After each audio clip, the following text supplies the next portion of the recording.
So, in this session, we're going to talk about loneliness. And if you've clicked into it with an awareness that you are experiencing loneliness, let me tell you that you are way ahead of the game. Loneliness is not something that we are used to talking about. We're very comfortable when we look at elderly people or people that have lost their spouse or gone through a divorce. We're very comfortable using the word they're lonely, but it's often kind of shameful, especially for those of us that are living high functioning lives. But it's so common. And really, I've not met a person who struggles with addiction that doesn't have loneliness. A lot of times we're using substances as well as behaviors and people to cover our loneliness. And I'll just share a little of my personal history with loneliness. I had no clue that I suffered from loneliness. When I was a kid, I definitely felt kind of left out. My family moved a lot, and so I was always on the outside of groups. I felt insecure. I was comfortable with that word, but I was the oldest of four children, and I come from a big family. So I was never alone. And that is the big misconception with loneliness, that loneliness is somehow an absence of people. It's not. And I will, that's the good news, because there are, it is a need that you can meet for yourself. So that's the good news. The bad news is that it's still very painful to deal with, but it's definitely something that you can look inside to deal with. You don't have to rely on other people to meet the need that the loneliness has. And we'll get into that. But first, let me share with you again, I grew up surrounded by people, and I went right into my adult life and created beautiful chaos. It's been chaos. I got married really young at 20. And then the moment the ink was dry on our college degrees and we both had jobs with health insurance, I got pregnant and I had four children, and life was just big. Four children, always multiple dogs. At one point we had three dogs, include and guinea pigs, and dogs and guinea pigs don't get along. And I always filled my life with volunteer work. I worked a little bit on the side. I quit working full time after my second son was born. I was a high school chemistry teacher. But then once I had children, I stayed home, and then I taught aerobics and yoga, and volunteered at the schools, and just go go go, be all the time. And I was about 36, and I was in a conflict with another person, and that person said something to me that slapped my face. And it was probably an offhanded comment, but he said, "You are a very lonely person." And th- I'm not lonely. And in fact, I retorted, "I haven't peed with the door shut in 15 years because of all my children. Being lonely would be a luxury." That was my retort. But it really stuck with me. And at that time, I was still controlling my alcohol, but for sure, for many years, I was a bottle of wine most nights. I really didn't think that was a problem because I was so high functioning, and I woke up feeling fine, and I exercised, and I did all the things for all the people, and I was awesome, and everybody liked me. I didn't have conflicts in my friendships. I was just, life was good. So I didn't see that as a problem. But, in addition to the alcohol, I also was a closet bulimic. I kind of thought, had hoped, that had started in grade school, and I had hoped, that I'd outgrow it, but it followed me into midlife. And I was just not processing any of my feelings. And one of the feelings that, that first time when that person said that to me, that was the first time I considered that loneliness was an issue. And I thought about that for several years. it was many years before I realized that, oh, that was the case. Because again, loneliness is not the absence of people. Loneliness is the absence of a connection with yourself. And having a strong sense of your own identity would mean that you're never alone. Whether you're in solitude or in a crowd of people, you enjoy your own company. You know who you are. You feel secure and grounded. And loneliness is the absence of that connection. And that's what I mean when I say the good news is with loneliness, you don't have to go out and reconstruct your whole life. If you don't have a partner, or, your children are grown, it's the middle of COVID and you can't go anywhere. Loneliness is a feeling, it's not an external set of circumstances. And the antidote for loneliness is connection with yourself. And that is such a perplexing thing. It's like good to know. Like, what am I doing wrong? What else can I do? Especially if you're a high functioning person like I've always been. Okay, so what can I put on my to do list? How can I fix this? And the antidote to loneliness and the way you form a connection with yourself is the same way you form a connection with any person. You spend time with that person. We think of self-care as, I equate it to like getting your car washed on the outside, but that's all it is. Self-care is actually all of the maintenance, changing the oil and getting the gas and taking care of checking the tire pressure. Self-care is a lot of work. It is like babysitting. It's taking care of your needs, spending time. It's not just pedicures and getting your hair done. A lot of that, I always equated self-care. I took care of myself because I looked good. I exercised because I wanted to be skinny, and I got my hair done because I want to be pretty, all of that stuff.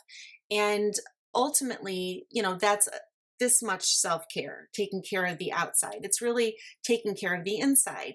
And one of the things that I use the term, and I don't know if somebody else made it up or if I made it up, but I call it emotional hygiene. And that was one thing that I wasn't doing when I was in active addiction. I wasn't taking the time to process my emotions. I was just, my favorite term was, I'm just going to drink through this. And indeed, I tried to do that. But emotions have energy and they get stuck inside of us. So loneliness is not just about feeling lonely. And it's a disconnect with ourselves. And then that covers all the emotions, the anger and the fear and the resentment and the anxiety, all of those emotions that we have that we're not processing ultimately contribute to loneliness.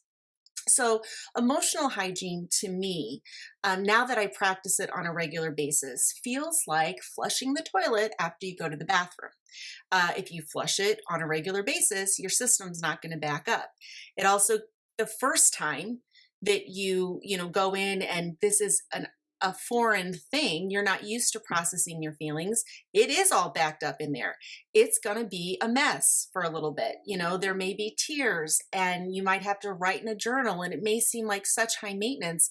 And that's why perhaps you might be avoiding it, because you just don't want to deal with it. But I tell you what, it happens so quick as you begin to acknowledge and validate your feelings. It becomes a habit and a practice, So in early sobriety, for me, it meant hours writing in my journal.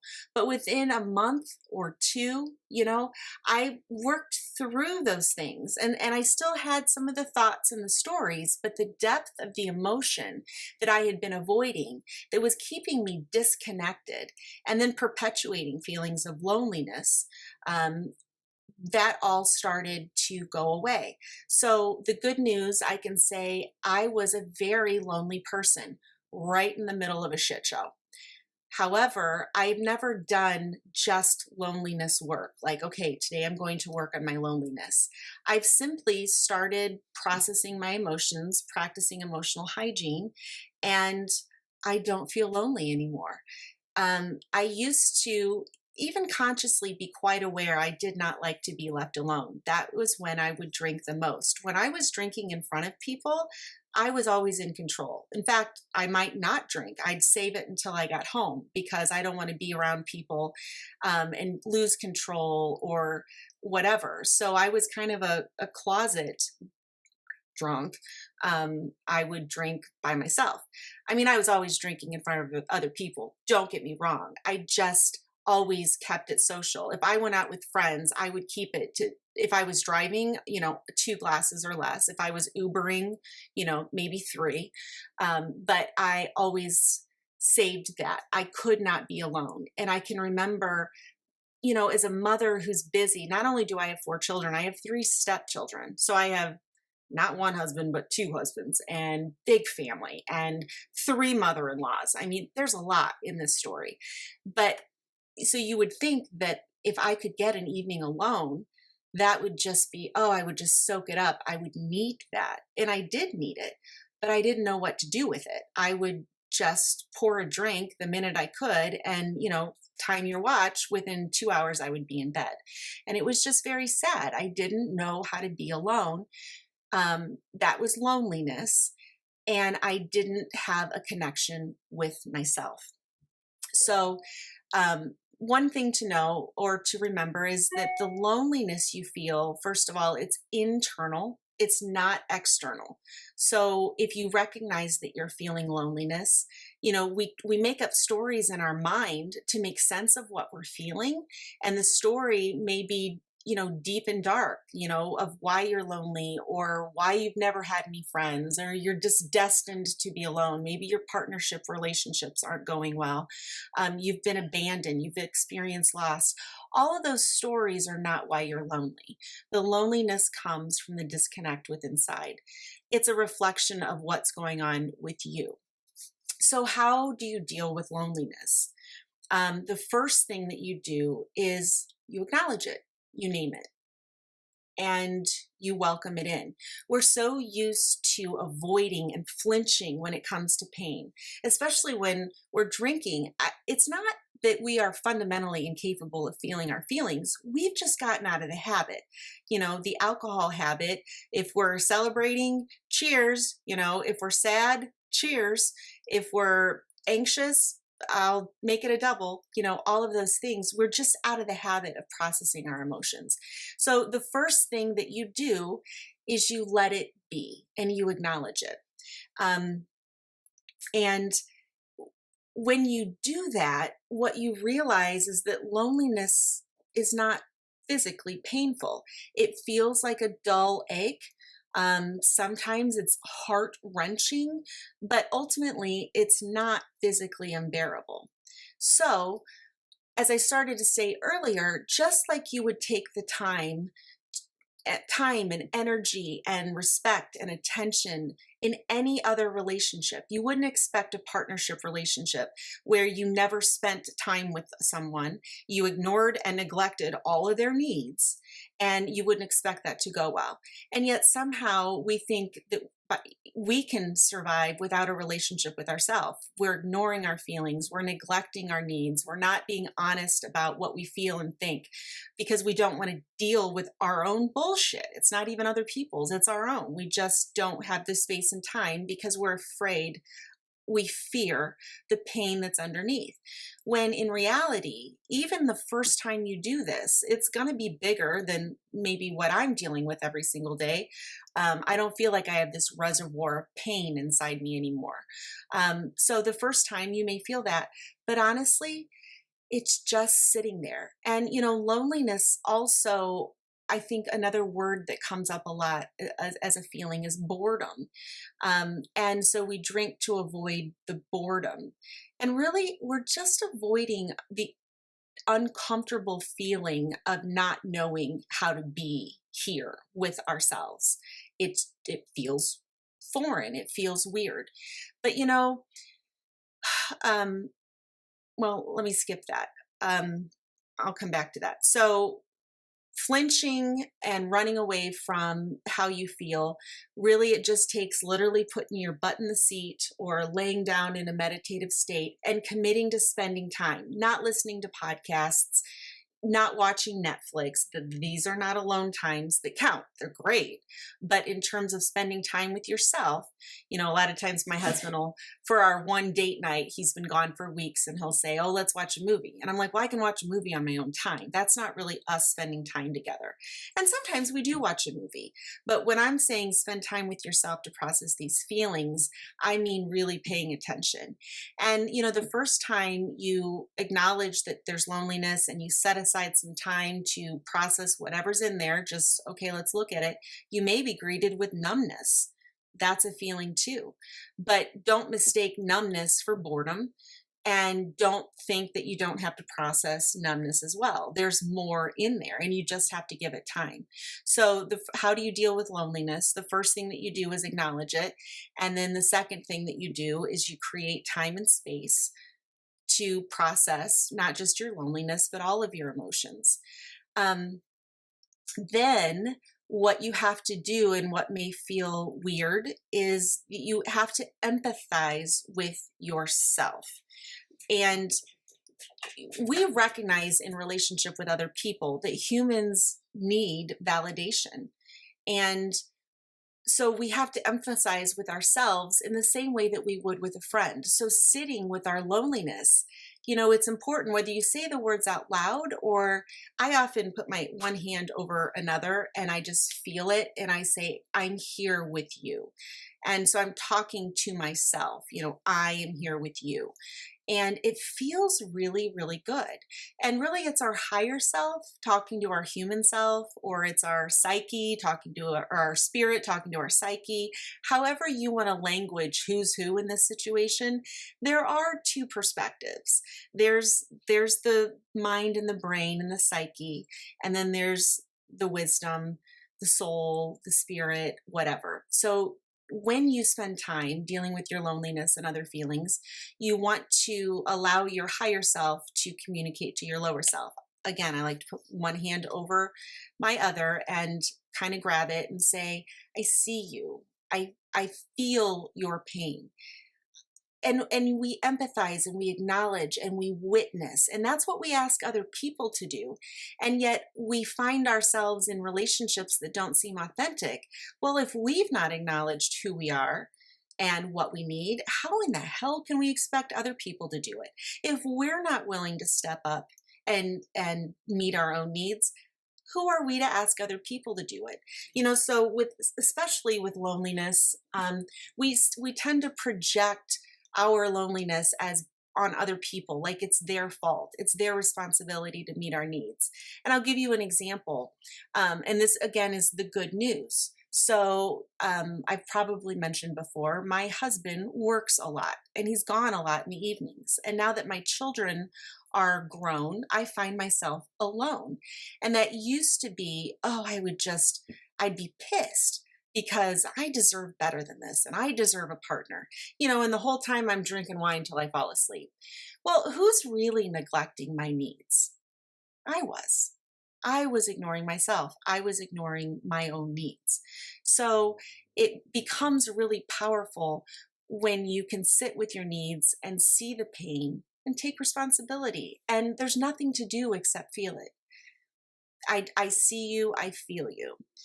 And then the other thing with loneliness and emotional hygiene in general, there's a time and a place to process thoughts. And in other videos, we do the thought hack and we do the intentional thought models. And all of these are tools to help us work through our stories.